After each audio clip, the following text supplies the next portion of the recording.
वाह वाह, बहुत खूब राजकुमारी जी। ये चरणदास दुनिया को बेवकूफ बनाता है और आज तूने चरणदास को ही बेवकूफ बना दिया। कमीनी!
मारिए। मैं इसे जान से मार डालूं। नहीं, अगर इसका खून ही करना होता तो मैं कब का कर चुकी होती। लेकिन हमारा मकसद इसे मारना नहीं, इसे जिंदा रखना है।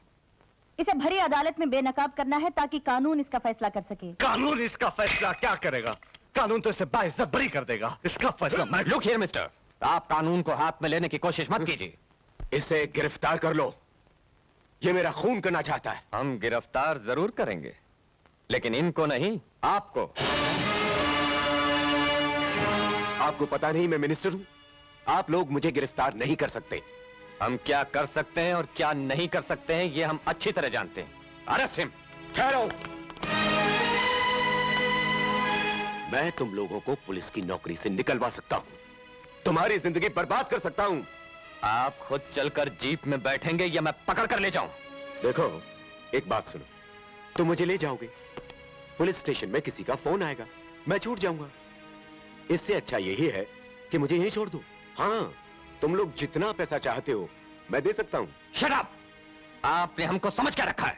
मिनिस्टर साहब, हो सकता है आपने अपनी सत्ता और दौलत के जोर से कुछ पुलिस ऑफिसर्स को खरीदकर कानून के साथ खिलवाड़ किया हो, लेकिन इस गलतफहमी में मत रहना कि हमारे देश का कानून नाकारा है और सारी पुलिस फोर्स करप्ट है।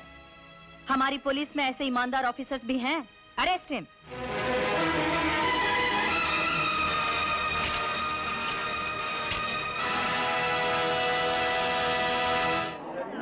नमस्कार पत्रकार जी। नमस्कार बाबा। पत्रकार जी, आज किसका केस है? मिनिस्टर चरणदास ने 2 आदमियों का खून कर दिया है ना, उसी का केस चल रहा है। अच्छा, और सरकार की तरफ से भारती देवी लड़ने वाली है। वाह क्या बात है, फिर तो आज बड़ा मजा आएगा। और मंत्री चरणदास के गिरफ्तार होते ही उन्हें सस्पेंड कर दिया गया है। ये तो बहुत पहले कर देना चाहिए। हाँ। अरे कुछ ऐसे ही गंदे मंत्रियों की वजह से बेचारे अच्छे मंत्री भी बदनाम हो जाते हैं। Correct, very correct. बाबा, ये गंदे मंत्री कौन है? योर ऑनर, ये मिस्टर चरणदास, जिनके लिए कल तक किसी को कत्ल कर देना एक चींटी को मसल देने से ज्यादा अहमियत नहीं रखता था, और जो सत्ता के नशे में बदमस्त होकर सीना तान कर चलते थे, आज सत्ता की डोर हाथ से निकल जाने के बाद एकदम सहम कर, सिकुड़ कर, सिमट कर भीगी बिल्ली की तरह इस कटोरे में खड़े हैं। बेचारे। मेरी शिकायत पर दिल्ली पुलिस की मदद से चरणदास जी को गिरफ्तार तो कर लिया गया था, लेकिन उसके बाद यहां की पुलिस ने ना कोई कार्रवाई की, ना कोई तहकीकात। और फिर हमारे पुराने सरकारी वकील मिस्टर भारद्वाज सरकारी काम छोड़कर चरणदास की वकालत करने लग गए हैं। इसमें मुझे कोई एतराज नहीं है, लेकिन नए सरकारी वकील ने भी कुछ नहीं किया। ये सिर्फ दिखावा करते हैं कि ये मुजरिम के खिलाफ केस लड़ रहे हैं, लेकिन इनकी पूरी कोशिश यही रहती है कि ये केस किसी भी तरह कमजोर हो जाए और मुजरिम रिहा हो जाए। इन हालात में मुझे शक था कि सही इंसाफ नहीं होगा, इसलिए मैंने सरकार को अर्जी देकर इस केस को सरकार की तरफ से पेश करने की इजाजत ले ली है। ये देखिए।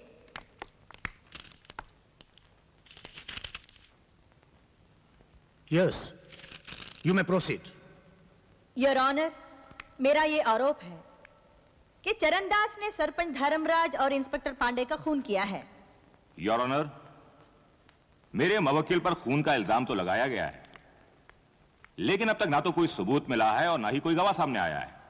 यहां तक कि लाशों का भी पता नहीं चला है, और ना ही अब तक सरकारी वकील साहब ने अदालत में कोई रिपोर्ट पेश की है। इस मामले में प्रोसिक्यूशन का क्या कहना है? योर ऑनर, सरपंच धर्मराज और इंस्पेक्टर पांडे के घर वालों ने सिर्फ ये रिपोर्ट लिखवाई है कि वो लोग लापता हैं।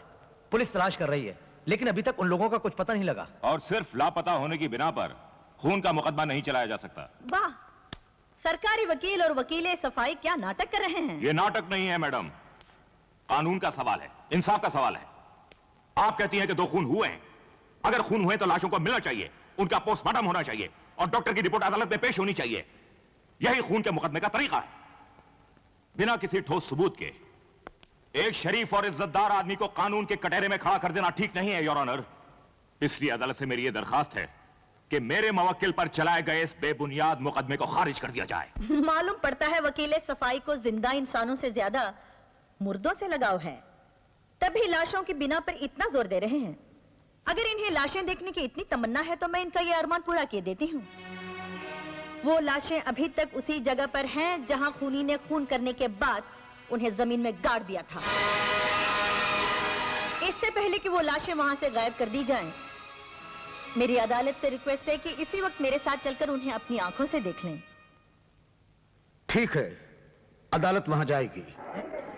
बाबा, आपका क्या ख्याल है, इतने दिनों के बाद वो लाशें वहाँ सही सलामत मिलेंगी? उन्हें कुत्ते और कीड़े नहीं खा गए होंगे? जरूर मिलेंगी। अरे कुछ ऑफिसर्स और पॉलिटिशियंस इतने सड़े हुए होते हैं कि उन्हें कुत्ते और कीड़े भी नहीं खाते, चाहे भूखे मर जाएं। तू यही पूछने वाला है ना, कुत्ता कौन है? हाँ। तू।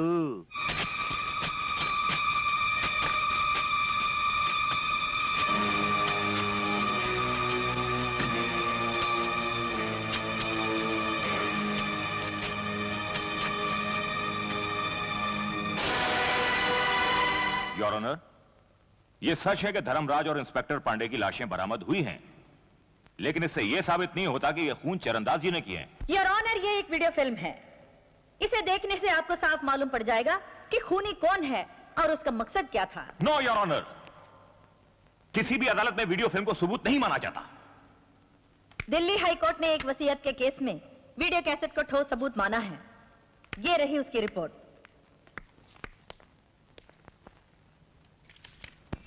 मैं अदालत से प्रार्थना करती हूँ कि ये वीडियो कैसेट यहाँ दिखाने की इजाजत दी। I strongly object, Your Honor. ये वसीयत का नहीं, खून का मुकदमा है। अदालत में इस फिल्म को दिखाने की इजाजत नहीं देनी चाहिए, नहीं देनी चाहिए। मैं कहता हूँ बिल्कुल नहीं देनी चाहिए। Order, order. अदालत यह हुक्म देती है कि दोपहर के सेशन में यह वीडियो कैसेट दिखाने का इंतजाम किया जाए। बाबा, आपको पता है इस फिल्म का हीरो और हीरोइन कौन है? तेरी माँ और तेरा बाप। क्या बात है, मेरा बाप कौन है? मैं नहीं हूं।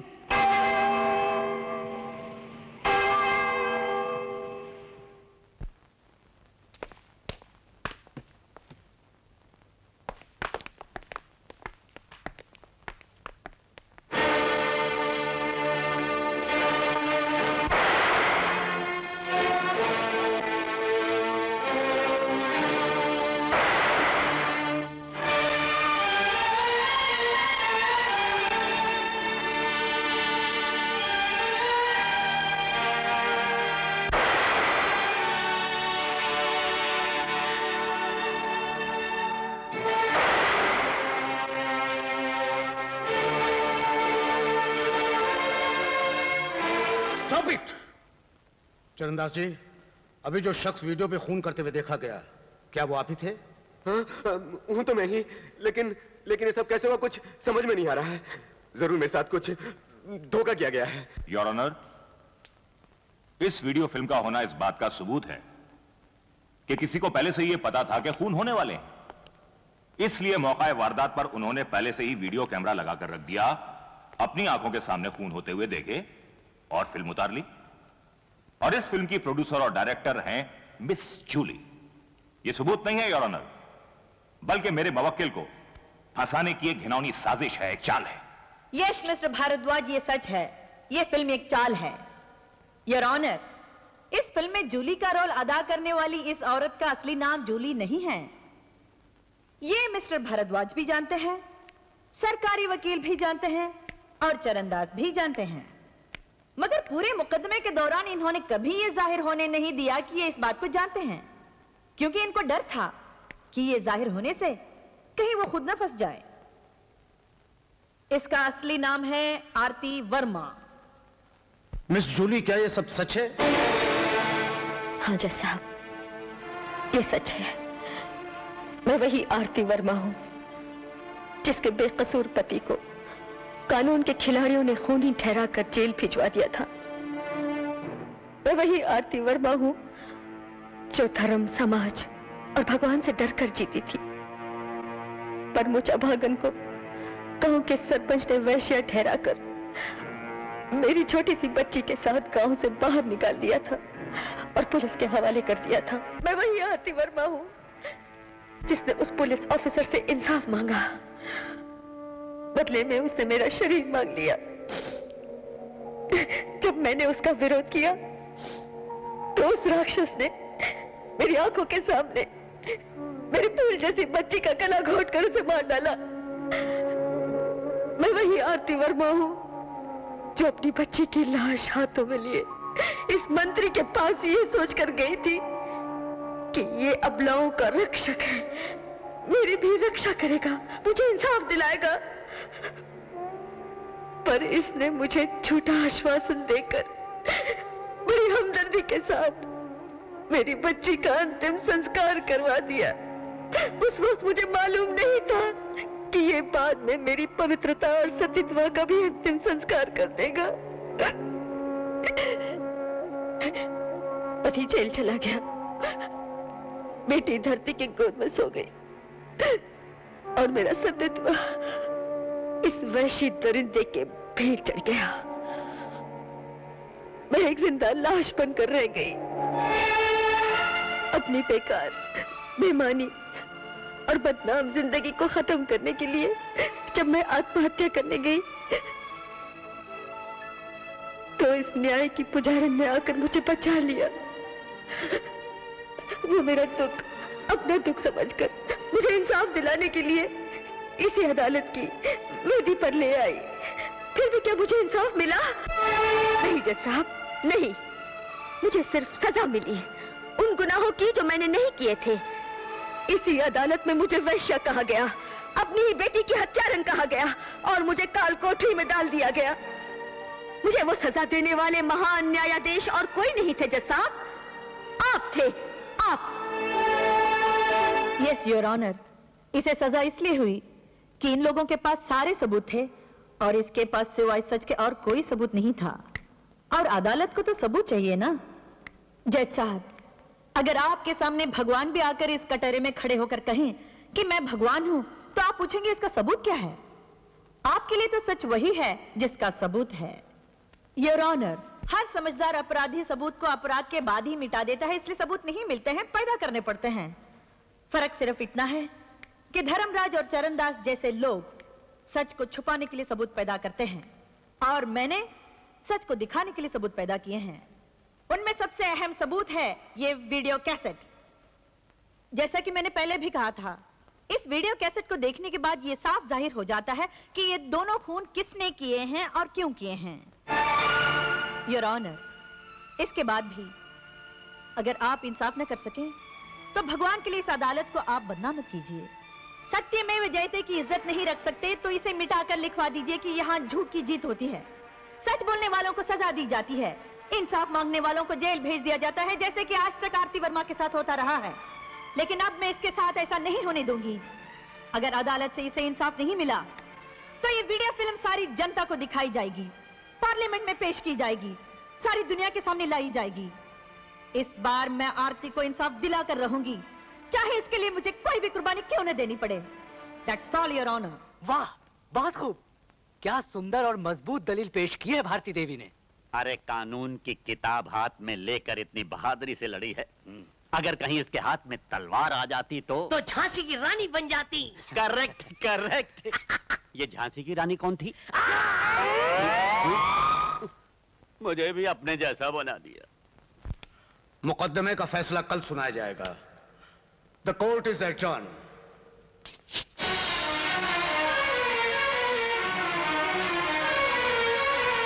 डैडी, हाँ? मुझे देखकर ताजुब हो रहा है। मैं वही भारती हूँ डैडी, जिसने एक दिन ये घर छोड़ते हुए कसम खाई थी कि बेटी बाप के घर में कभी कदम नहीं रखेगी। अच्छा किया बेटे जो तुम आ गई। मैं एकदम अकेला हो गया हूँ बेटी।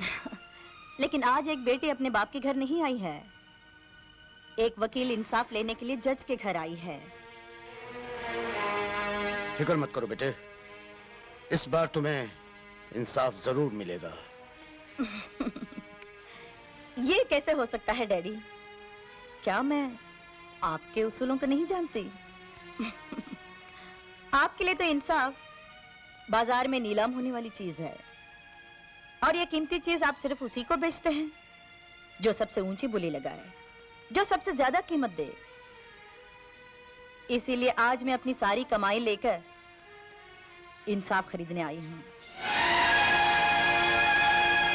आपको रिश्वत देने आई हूं। ये लीजिए डैडी, आज तक आपने जो रिश्वत ली है वो सच को झूठ कहने के लिए ली है, मगर आज मैं जो रिश्वत दे रही हूं वो निर्दोष को निर्दोष, खूनी को खूनी ठहराने के लिए दे रही हूं, सच को सच कहने के लिए दे रही हूं। हाँ। मैं जिंदगी भर रिश्वत लेता रहा हूं, अपनी जिंदगी को, अपने आप को बेचता रहा हूं। इसी रिश्वत की वजह से तेरी मां घुट घुट के मर गई। इसी रिश्वत की वजह से तू मुझे छोड़कर चली गई, और आज इस धन की लालच में मैं इतना गिर गया हूं कि मेरी अपनी बेटी मुझे रिश्वत देने आई है। लेकिन विश्वास रखो बेटे, तुम्हारे साथ इंसाफ होगा, और वही फैसला होगा जो सच्चाई के हक में है। इसे लेती जाओ, लो।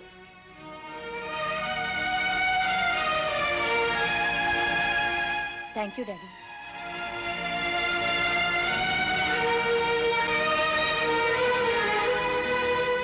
लेकिन फिर भी डैडी, कल फैसला होने तक इन पैसों को अपने पास ही रहने दीजिए। ठीक है बेटी, अगर तुम इसे यहाँ छोड़ कर जा रही हो तो इसके साथ एक जहर की पुड़िया भी छोड़ती जाओ। डैडी, उस बाप का जहर खा के मर जाना ही अच्छा है जिसकी अपनी बेटी उस पर विश्वास न करती हो। डैडी। जज साहब, हमारे दोस्त चरणदास जी को तो चीफ मिनिस्टर ने मंत्रिमंडल से पहले ही निकाल दिया है। ऊपर से अगर अदालत में यह साबित हो गया कि चरणदास जी अपराधी हैं, हमारी तो कुर्सी खतरे में पड़ जाएगी साहब। अब इन हालात में अगर आप अपनी बेटी की खातिर अचानक हरिश्चंद्र सत्यवादी बन जाएंगे और उनके खिलाफ गलत फैसला सुनाएंगे तो बड़ी प्रॉब्लम हो जाएगी साहब। बेटी की खातिर नहीं, हाँ। सच्चाई की खातिर। आज तक मैंने जो गुनाह किए हैं उनके प्रायश्चित की खातिर। अब वही होगा जो मेरी अंतरात्मा कहेगी। ससुर जी, इस दुनिया में तो वही होता आ रहा है जो हम जैसे लोग चाहते हैं, और हमें अपने काम कराने के तमाम रास्ते मालूम हैं। और आप तो पढ़े लिखे आदमी हैं, सुना तो जरूर होगा कि मार के आगे भूत भी भागता है। ऐसे की मार खा खा के मेरी खाल इतनी मोटी और बेशर्म हो गई है चिरौंजी लाल कि अब किसी मार का असर नहीं होगा। मैं अब वही फैसला दूंगा जो सही है, और मुझे दुनिया की कोई ताकत नहीं रोक सकती। महाशय, फैसला तो आप तब सुनाएंगे जब आप अदालत तक पहुंचेंगे। कल आपकी जगह आपका इस्तीफा जाएगा। मैं इस्तीफे पे दस्तखत हरगिज नहीं करूंगा, चाहे मेरी जान ही क्यों ना चली जाए। ससुर जी, आपकी बुद्धि तो भ्रष्ट होती जा रही है। आपसे किसने कहा कि दस्तखत आप करेंगे? दस्तखत आप नहीं करेंगे। हमारे पास इतने जो जाली दस्तखत करने वाले बैठे हैं, वो किस दिन काम आएंगे? पहलवान, हमारे ससुर जी हैं, जरा इनको अंदर ले जाओ और मिठाई खिलाओ। जस्टिस एसडी माथुर का इस्तीफा। भूतपूर्व मंत्री श्री चरणदास के खिलाफ अदालत में जो मुकदमा चल रहा था, उसका फैसला आज जस्टिस एसडी माथुर सुनाने वाले थे, मगर उन्होंने अचानक इस्तीफा दे दिया, जिसकी वजह उनकी बीमारी बताई गई है। बीमारी? कुछ लोगों का कहना है कि इस्तीफे का असली कारण उनकी बीमारी नहीं बल्कि राजनीतिक दबाव है। अब नए न्यायाधीश की नियुक्ति के बाद ये मुकदमा फिर से शुरू किया जाएगा और वही इस बात का फैसला करेंगे कि श्री चरणदास अपराधी है या नहीं। नहीं नहीं, ये सच नहीं हो सकता, ये सच नहीं हो सकता। जरूर इसके पीछे कोई चाल है। भारती। आप? हाँ, मैं। ताज्जुब हो रहा है मुझे यहाँ पर देखकर, पर भारती तुमने ठीक ही कहा था। मैं अपने किए पर बहुत पछता रहा हूँ, बहुत शर्मिंदा हूँ। भारती, मैं तुम्हें लेने आया हूँ। ये फूल किस खुशी में? तुम्हें पता नहीं, मैं मंत्री बन गया हूँ भाई। I have become a minister now. आखिर आपका अरमान पूरा हो ही गया। जी हाँ, लेकिन मेरा इस मंत्री पद पर कायम रहना तुम्हारे हाथों में है देवी।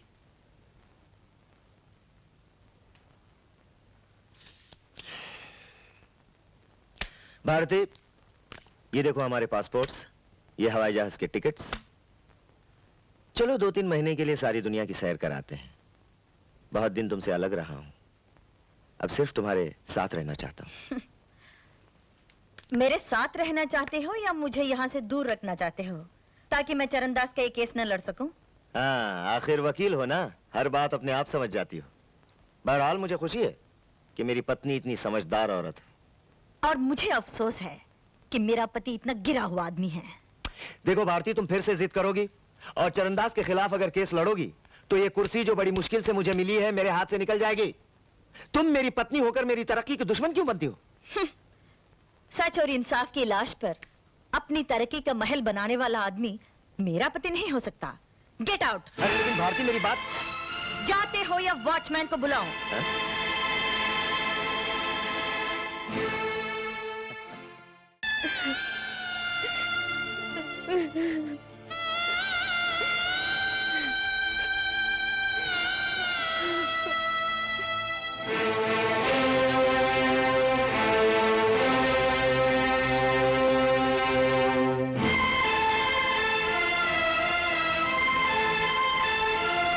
जस्टिस माथुर को इन लोगों ने इसलिए गायब कर दिया ताकि वो सच्चाई के हक में फैसला न सुना सके, और इस भली औरत को इसलिए मार दिया ताकि दोबारा ये इन लोगों के खिलाफ अदालत में जाकर मुकदमा न लड़ सके।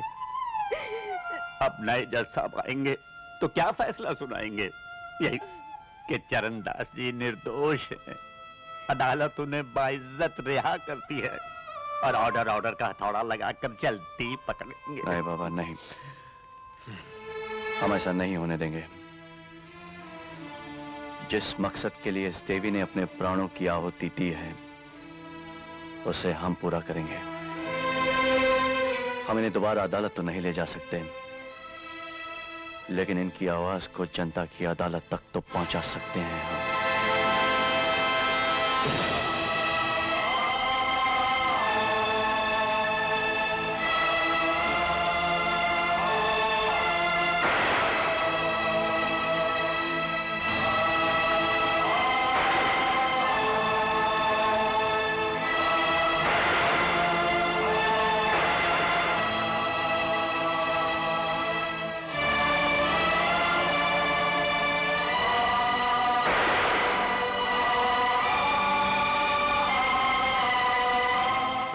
जज साहब इस केस का फैसला सुनाने वाले हैं।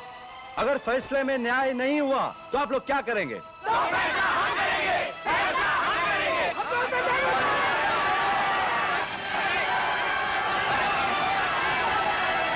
हमें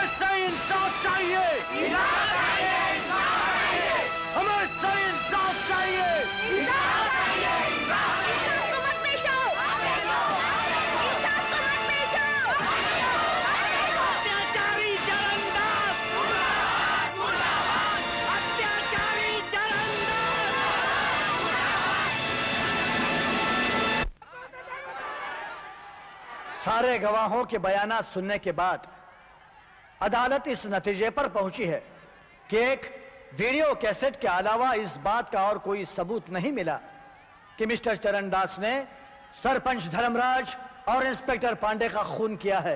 वीडियो कैसेट एक फिल्म की तरह है और ये सभी जानते हैं कि फिल्मों में डुप्लीकेट और मास्क का बहुत सफाई से इस्तेमाल किया जाता है। हो सकता है कि इस फिल्म में भी किसी डुप्लीकेट ने श्री चरणदास का मास्क पहनकर ये दोनों खून किए हों।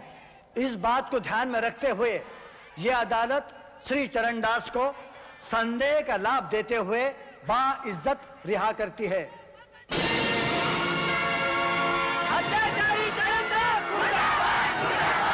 मुबारक हो चरणदास जी, मुबारक हो।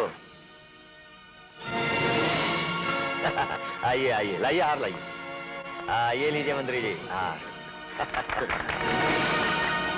ये आपके न्याय के लिए।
ये खून किसने किए हैं?